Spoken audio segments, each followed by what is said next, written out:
ಅಜ್ಜಿಯು ಕೂಡ ಮುಂದೆ ಹೋದಳು. ಒಂದು ನರಿ ಬರುತ್ತದೆ. ಅಜ್ಜಿ, ಏ ಅಜ್ಜಿ, ಎಲ್ಲಿಗೆ ಹೋಗುತ್ತಿರುವೆಯ? ನಾನು ನಿನ್ನನ್ನು ತಿನ್ನಬೇಕು ಎಂದು ನರಿ ಅಜ್ಜಿಗೆ ಹೇಳಿತು. ಅಜ್ಜಿ, ನೀನು ನನ್ನನ್ನು ತಿಂದರೆ ಏನು ಉಪಯೋಗವಿಲ್ಲ. ನಾನು ನನ್ನ ಮಗಳ ಮನೆಗೆ ಹೋಗ್ತೀನಿ, ರೊಟ್ಟಿ ತುಪ್ಪ ತಿಂತೀನಿ, ಆವಾಗ ನೀನು ನನ್ನನ್ನು ತಿನ್ನು. ಆಯ್ತು ಆಯ್ತು ಆಯ್ತು. ಮುಂದೆ ಹೋಯಿತು. ಅಜ್ಜಿ ತನ್ನ ಮಗಳ ಮನೆಗೆ ತಲುಪಿದಳು.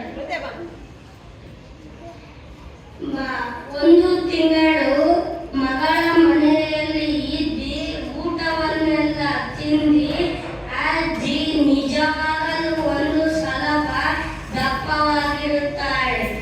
ಅಜ್ಜಿಗೆ ಹೊರಡುವ ಸಮಯ ಬರುತ್ತದೆ.